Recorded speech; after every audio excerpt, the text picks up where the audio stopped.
This is Matt Coyne, host of The Cheap Seats. Thank you for listening to the following broadcast here on Public House Media.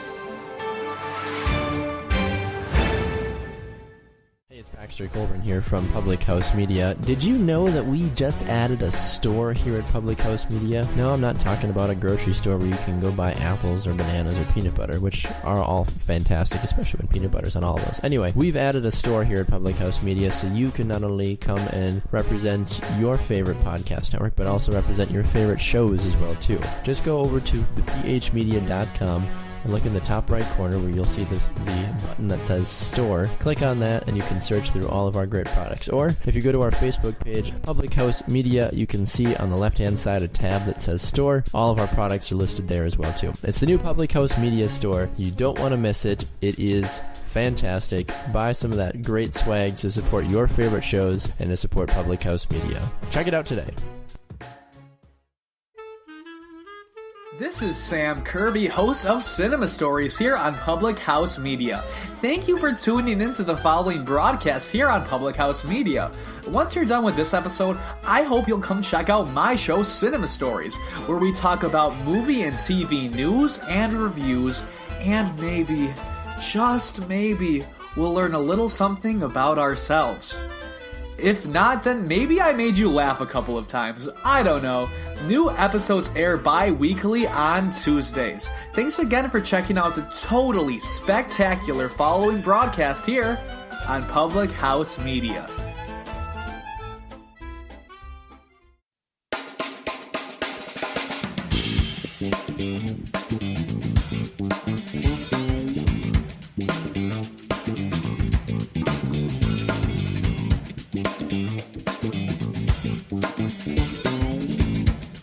Yo, and hello, everyone. Thank you for being here and joining us for Hollywood Happy Place. I am Jerry Strauss, and this is going to be a fun episode. I know it is, because I already did the conversation. I already recorded it for you guys, and it was a lot of fun, so hopefully you will enjoy as well. This week, we talked to Christine Lakin, who you may remember as someone we've kind of grown up with.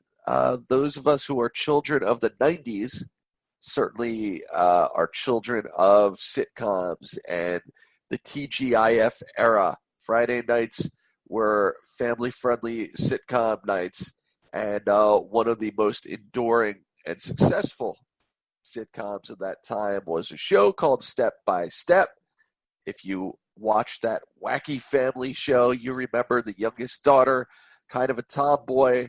Her name was Allie Lambert, and played by Christine Lakin, who has continued to have a great career, even though she's all grown up now. Obviously, she's done a lot of great things in comedy, in improv, and now you can see her every week on PopTV on a show called Hollywood Darlings, which, again, if you grew up in the 90s like I did, this is a really great show. It's got not just Christine, but a couple of other cast members from shows like Full House and Seventh Heaven.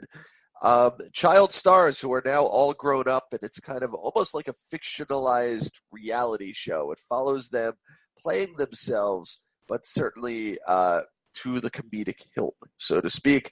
They're in season number 2, and it's really, really fun stuff. And Christine is a really, really fun young lady who we had a lot of fun talking with this week on Hollywood Happy Place. Hey guys, Hollywood Happy Place is powered by Zoom, the leader in modern enterprise video communications. They have got an easy, reliable cloud platform for video and audio communications, so I can schedule an interview that will automatically be recorded. Then, all my guest and I need to do is click the link and we are in. Best of all, I get a clear, downloadable recording of every conversation emailed right to me in seconds. It's that easy, so if you've been looking for your own simple podcasting or conferencing solution, I suggest that you get your free account today. Just visit zoom.us and check it out for yourself. The first thing I wanted to tell you, just to be honest, is that I love the fact that we're talking today, because I feel like you've probably been Hollywood Darlings started as we're talking right now a week ago, right? The second season. We've aired 3 episodes, so I'm April sorry. 18th was our air date.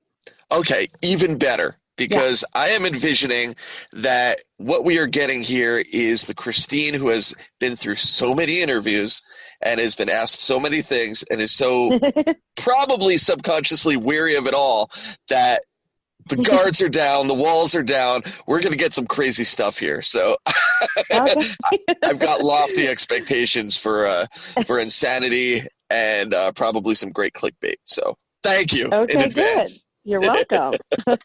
So how's it been so far? Because, you guys, you and your buds did Hollywood Darlings last year. It was kind of out of nowhere. It was on PopTV, and of course it's kind of a pseudo reality show, I guess is what I would call it, about fictionalized versions of yourself. Is that how you would put it? Well, I call it an unscripted comedy or an improvised comedy. Okay. That's technically the term.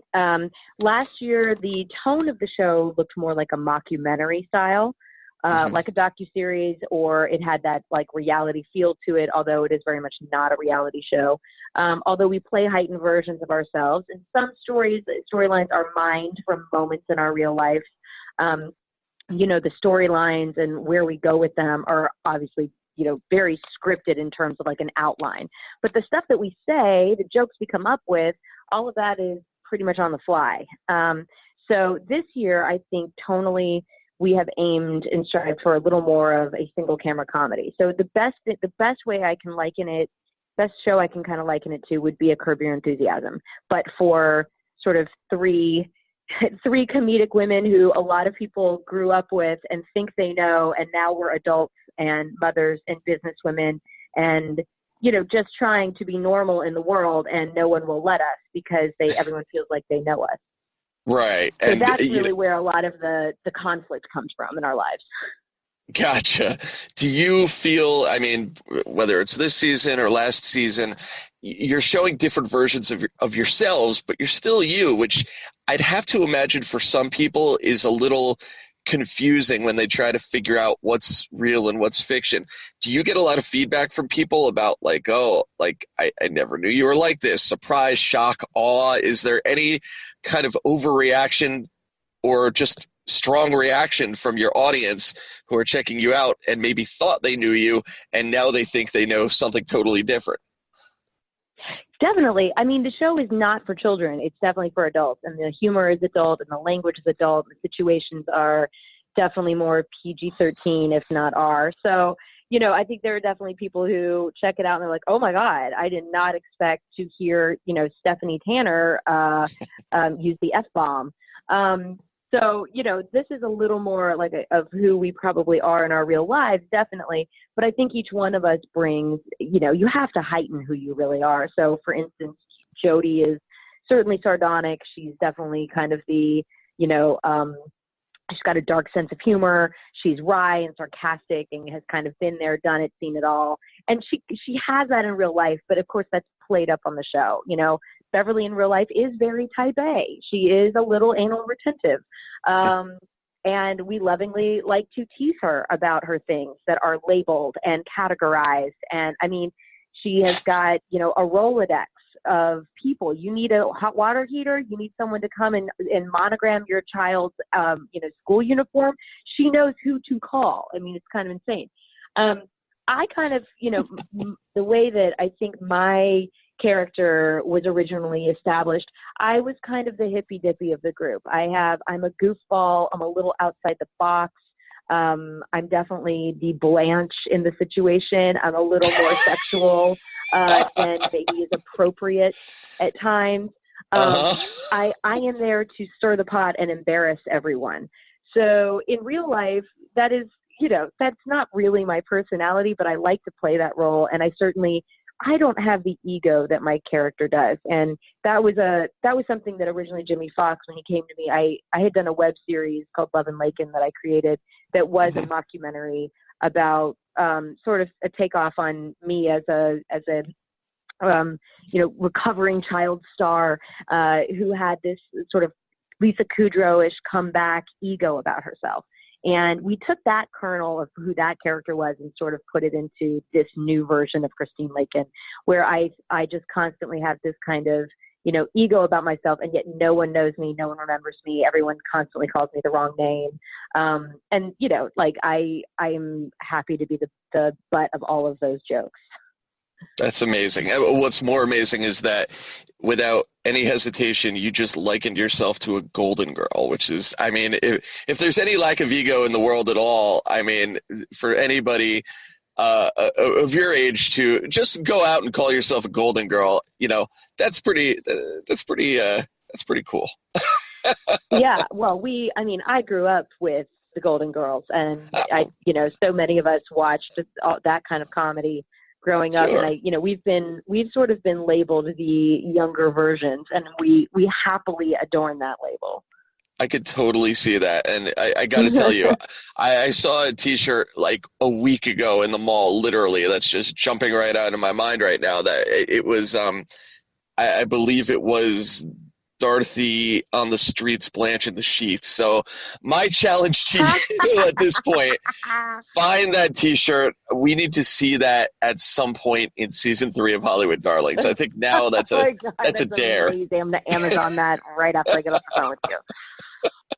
So it's really cool. And, you think about how long you've been in show business. And I was thinking about the years that you spent in that traditional sitcom environment, growing up there, I'd have to imagine kind of just learning the ins and outs of how to handle yourself in the industry while you were part of that traditional environment.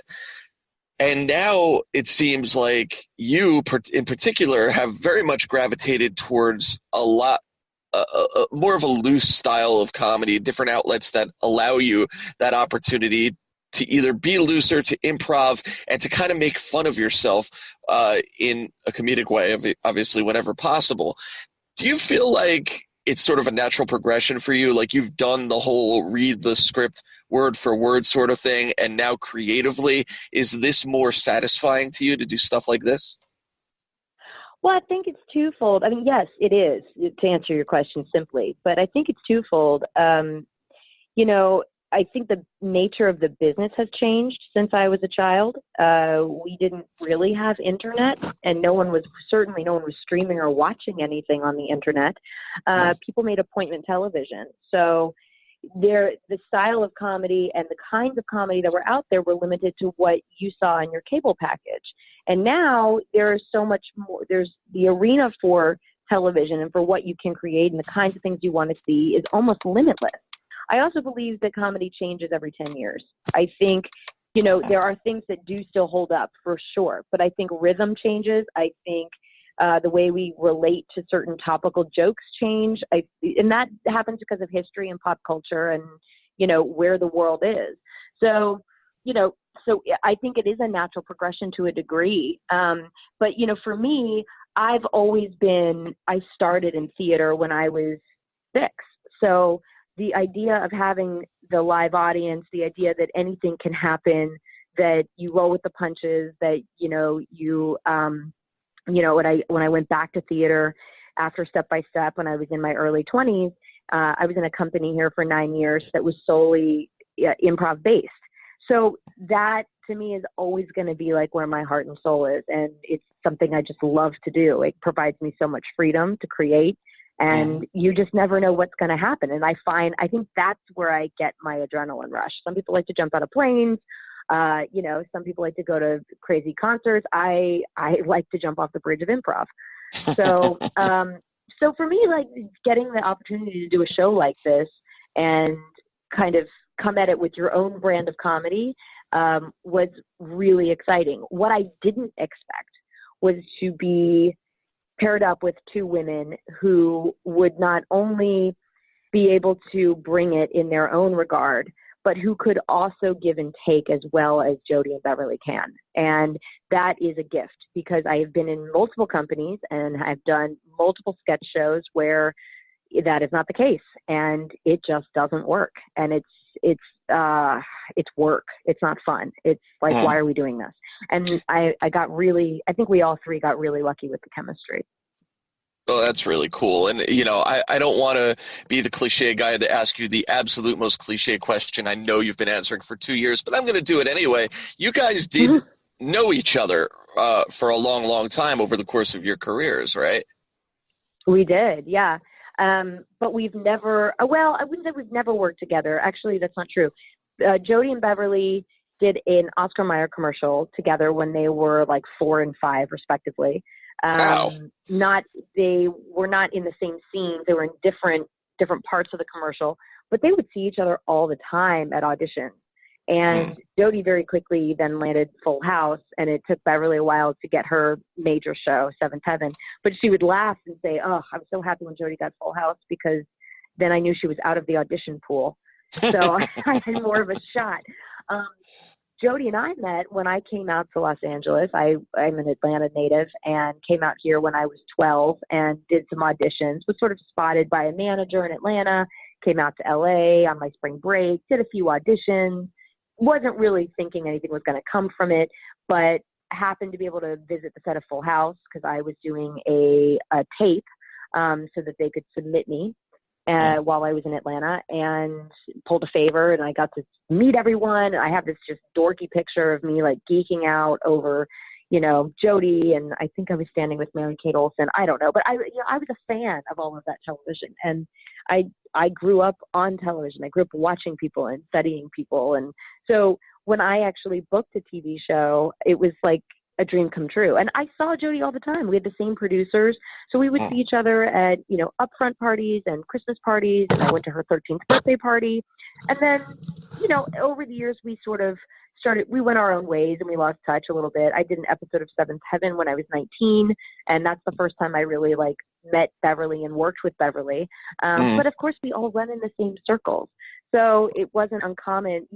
Everyone knows everyone, whether you're going to, charity events on the weekends or celebrity, events. There were so many different things that happened back then, from Ronald McDonald to Reebok events and whatnot. You would constantly run into people. So, when I was approached by Jimmy Fox, and he said, the two other women I'm talking to are Jodie Sweetin and Beverley Mitchell. Do you know them? And I kind of laughed and went, "Yeah, man, we all know each other." It's like the mob. It's like the mob of child actors. So you knew each other.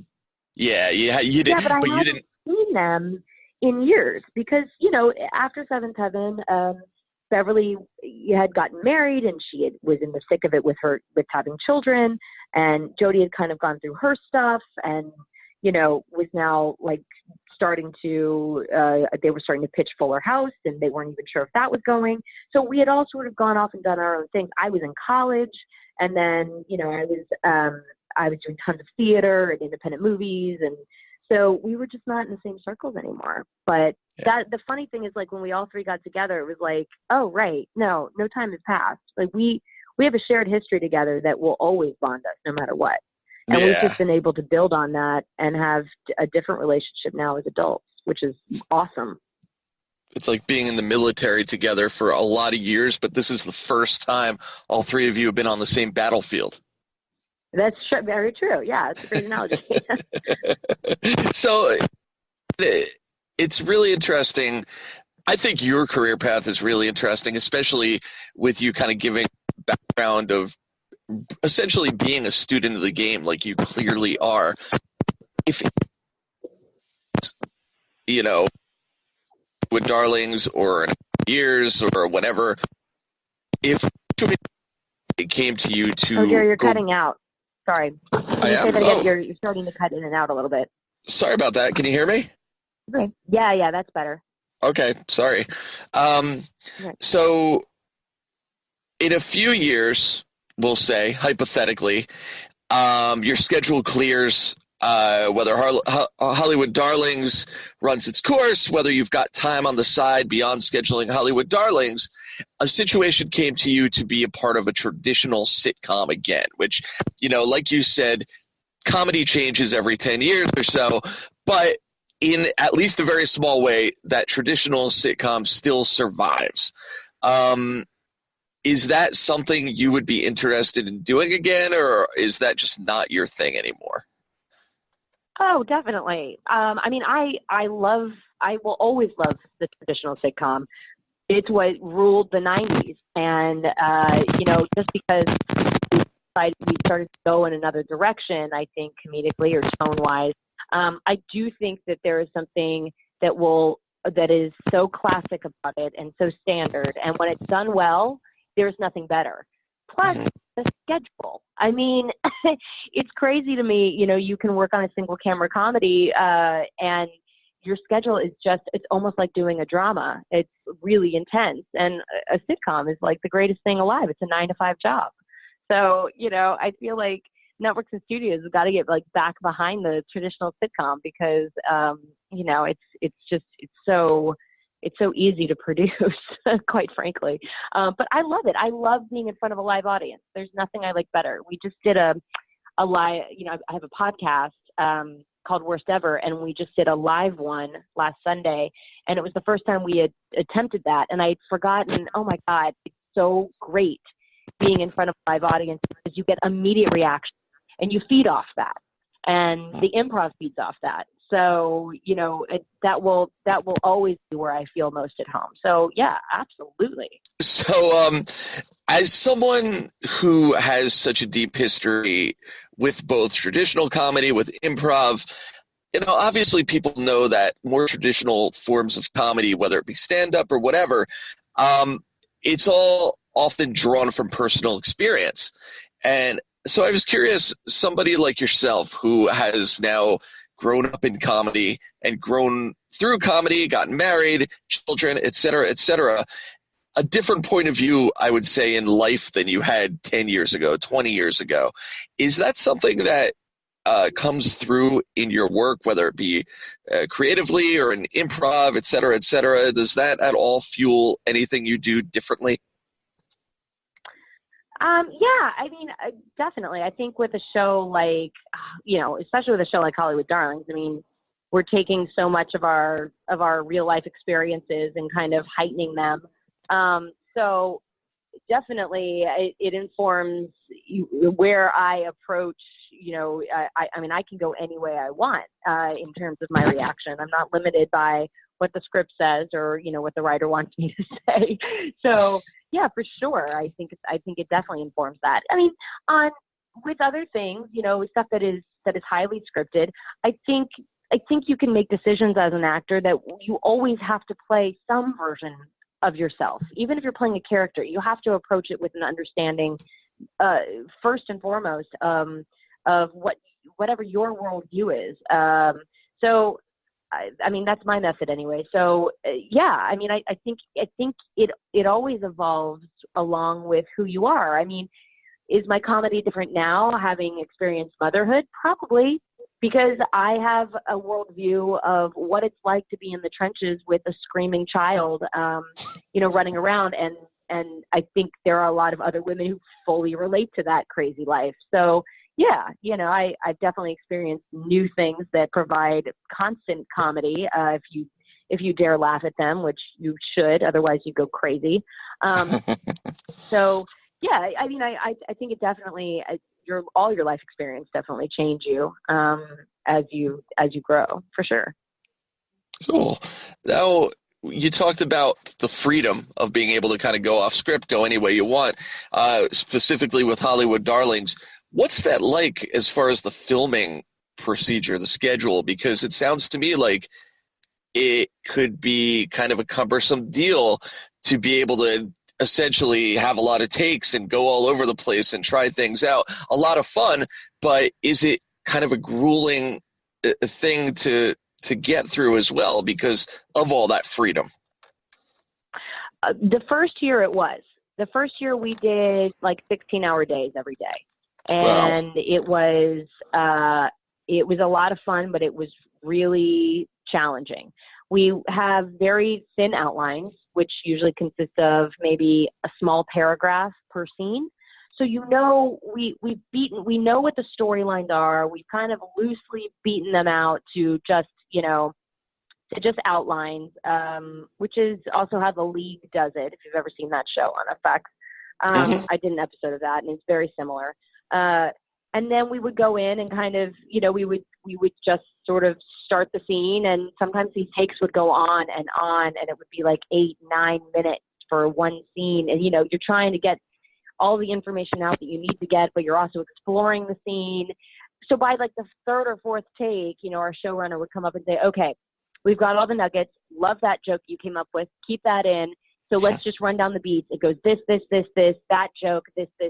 Okay, we think we got it. And then you would do pickups and try to make sure you've got all the pieces. So yeah, it was grueling. It was long, and we learned from it. And the second year, we were like, okay, we can do this better. We know how we did it last time. We can do it faster this time. And we now know what we're doing, and we know what show we're making, which was a little bit of, the first year was a little bit of, what are we doing? What are we doing here? How is this going to ever cut together? So the second year, we went in with more detailed outlines. We got a little bit better about knowing what we were getting ourselves into. So we sit in the trailer. We have multiple pre-production meetings, first of all, where the three of us talk to the executive producers. We talk about what kind of storylines are sort of going on in our lives, what kinds of things we want to explore, what we want to avoid, anything that's topical, and some stuff is like completely off the beaten path. It has nothing to do with our lives. They're just storyline ideas.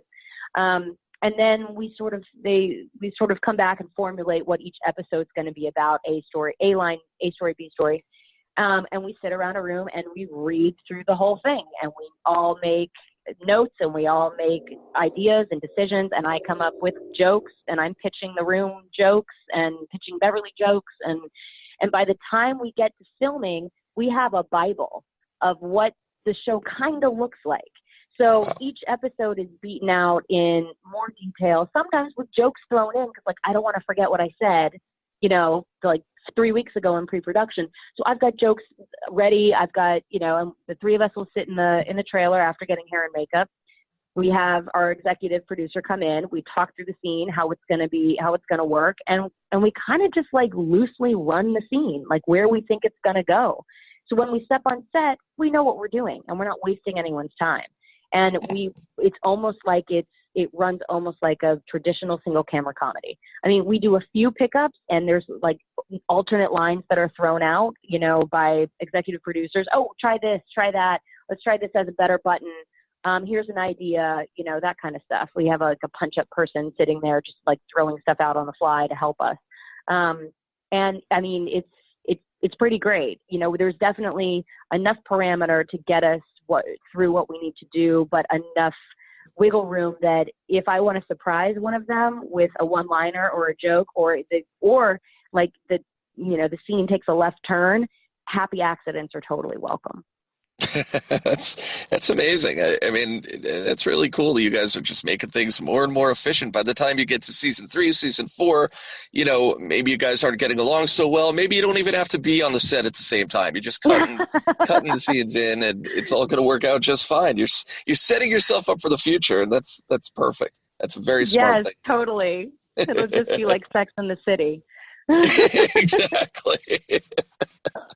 So thank you so much for being on the show this week. And I don't want to keep you, but I do want to ask you one more question. And I want you to dig deep. We're going to use every bit of your spontaneous improv and creativity possible. Okay. And I'm sure you've thought about this before, but if somebody were to come up to you and say, Christine, we're doing it big, step by step, we're bringing it back, and we want to do it on HBO. Okay. What? And you're. This is all up to you now. You are about to decide the creative direction of this show. How do we bring step by step to 2018? Update all the characters and make it appropriate for HBO. Where do you want to see yourself and the other characters? Oh, that's good. Okay, well, at this point, Al has been married and divorced. She has 3 children. She has an acrimonious relationship with her ex, whom she has to see all the time. Maybe we do it very it's very gritty, kind of Pamela Adlon, Better Things type vibe. I like it.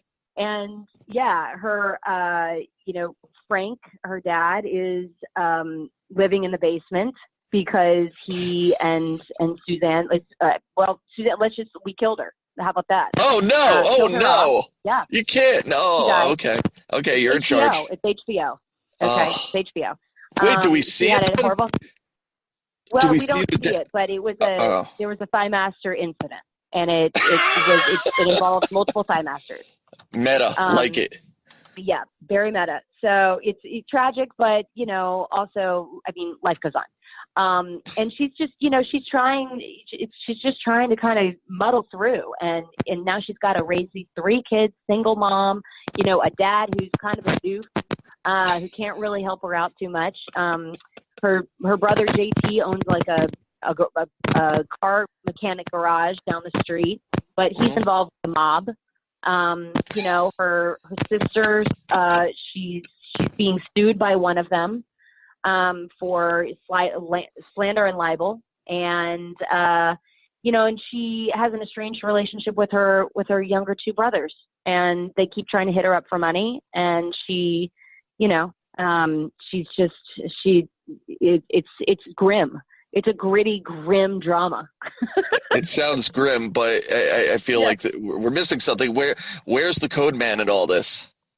Oh, the Code Man. Yes. How could I forget the Code Man? The Code Man is got to be the comic relief of the show. The Code Man is, still driving around in a van, but is secretly a millionaire. He's the only one who's actually done well for himself. He has he created a Flowbee, you know what I mean? He created one of those things that's so dumb but makes so much money. And and everybody is basically trying to butter him up all the time. And I think Al actually has a pretty good relationship with him. He's too proud to ask him for money. Gotcha. Wow. Yeah. 6 seasons minimum. I say we